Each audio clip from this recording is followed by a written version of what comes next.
Hi, my name's Clive Waring-Flood and I'm the editor of SIlvershotz magazine. Welcome to our very first video in-depth interview of a photographer, and we have selected for our first interview Michael Cook, who is becoming very quickly one of Australia's leading Indigenous art photographers. And we are here at the Andrew Baker Gallery in Brisbane, Australia to talk to Michael.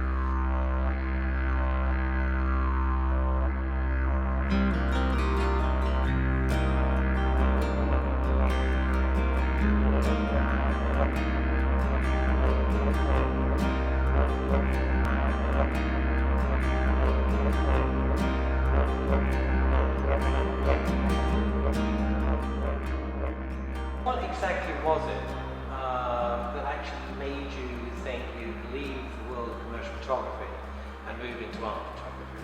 I had a little bit of a kickstart in 2008 where I won an Indigenous award, and it sort of persuaded me to go in and create a couple of projects I'd been thinking about for quite some time.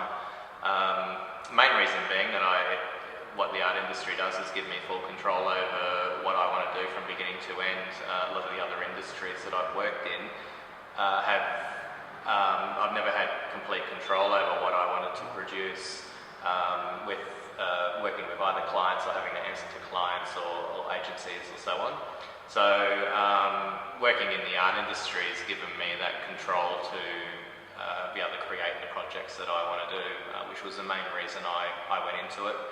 I started on a project in 2009 after winning the award, and brought it into the gallery in Brisbane here, and Andrew really liked it and decided to show it in 2010.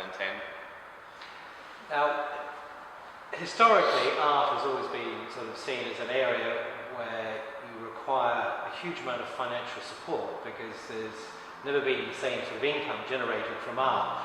Have you been able to find or have that support from family or relatives or other people to enable you to become more involved in your artwork? We don't have kids, so I suppose that frees up my lifestyle a little bit to be a little bit more sort of insecure with income and so on. And it did take quite some time to establish myself creating the projects that I do, and nothing's ever reliant on income when we're talking in the art industry, so everything's starting to work out and smooth out now, but for quite some time I had to fund my own projects and until I sort of started to get established and started to get a few shows under my belt. It sounds to me as though that while you were doing your wedding fashion photography, that somewhere there you had the seed of an idea for this particular series, is that right? I suppose what the weddings led me into was I wanted to get some published work, and it led me into doing a couple of personal projects for myself, which included a lot of styling and makeup and hair and using professional models and so on. So it taught me a process to go through to be able to create a project that I had full control over. These two projects that I worked on got published in overseas magazines, but that was sort of a key element to basically teaching myself how I wanted to put the art projects together. Okay, great. What we're going to do now, if we can, is to have a look at some of your images.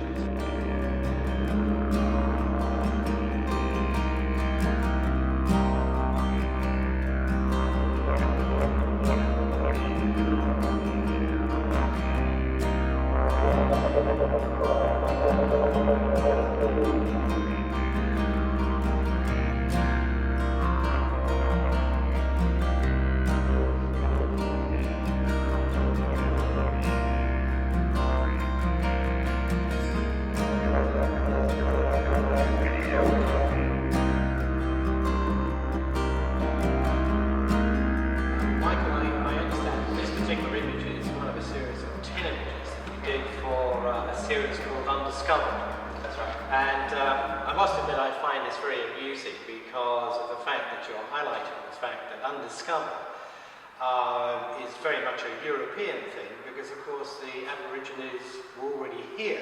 Exactly.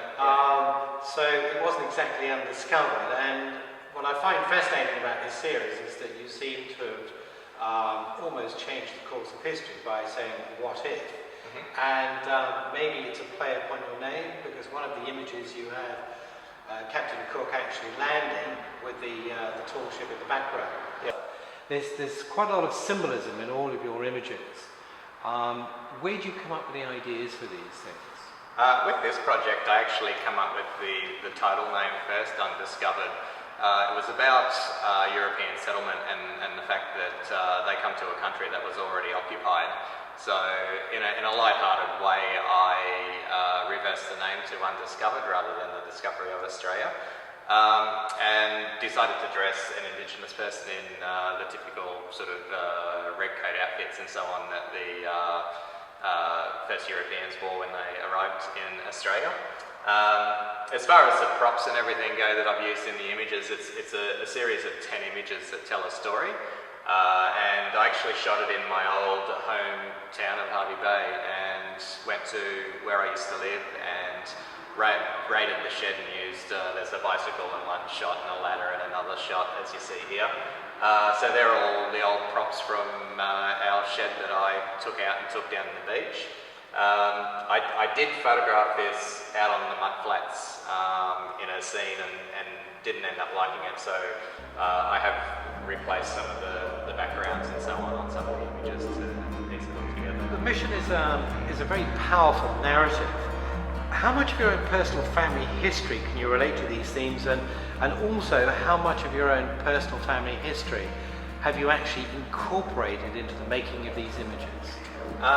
The mission is a story about a young girl that's taken off her homeland and put through the mission process. It basically starts in the late 1800s and runs right through the 1900s, the actual storyline.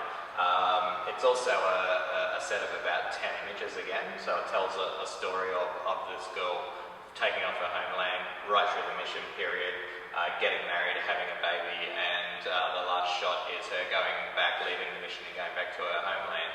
I've used also myself in a couple of photos, which is a baby image here. This represents the stolen generation, and I'm not part of the stolen generation, but I am adopted, a part Aboriginal baby adopted into a white family. So even though it doesn't connect exactly to the mission story, there is a connection there to some of our own sort of family photographs in history.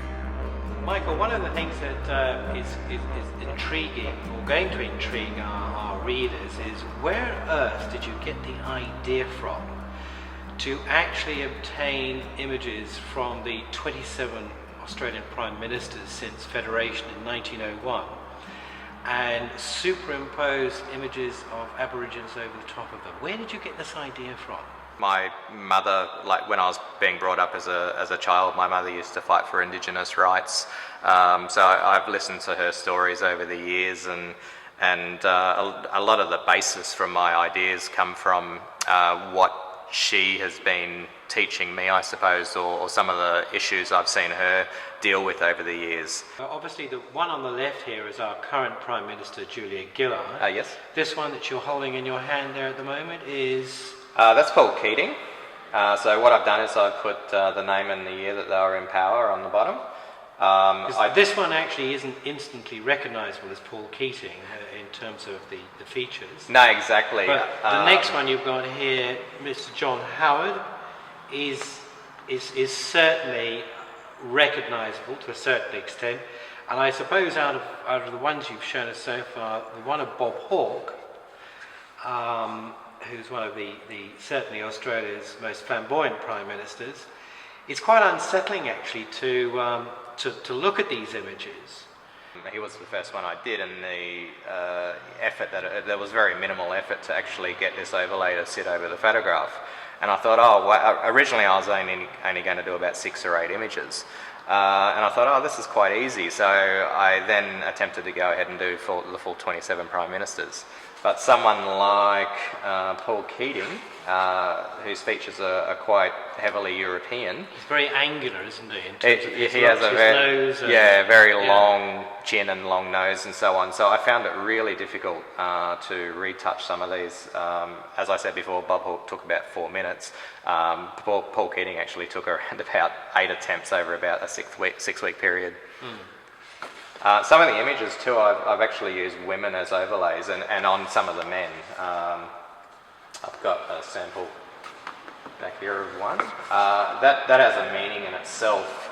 I wanted to bring another level into it, which is also see from a woman's perspective as well. So this one here is Alfred Deakin, and I've actually used a woman to overlay the eyes and nose area of that person. What I'm absolutely intrigued about, Michael, is the way it's almost like a metamorphosis or this transition between non-Indigenous and Indigenous.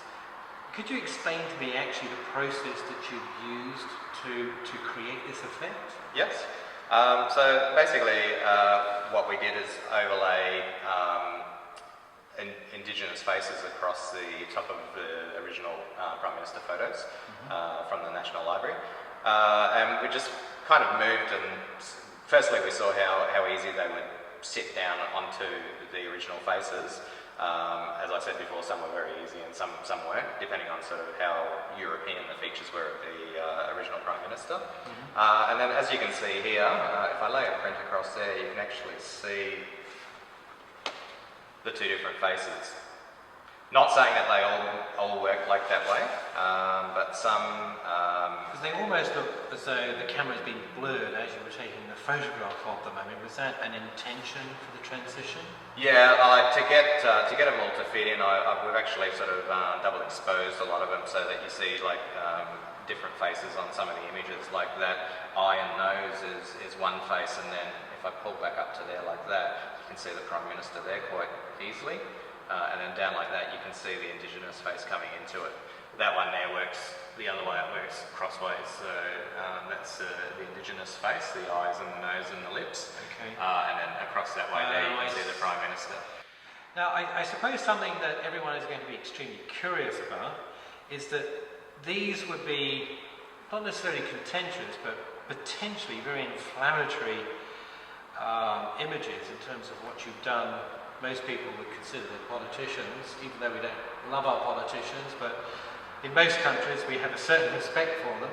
Have you had any hate mail or negative comments about what you've done to all the Australian Prime Ministers? Actually, these have been out since 2010, and I haven't received anything negative, like no negative feedback at all on them. It's all been positive. Well, we're very, very impressed with all of the work that you've been doing, and I suppose what's on everyone's lips really is what are you working on next? I'm working on a series called Civilised.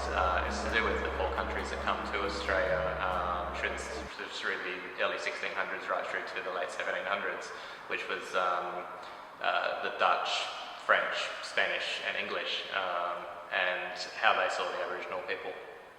Great, well we look forward to seeing that body of work. Michael, thank you very much indeed, and best of luck with your future career. Thanks for having me. Pleasure.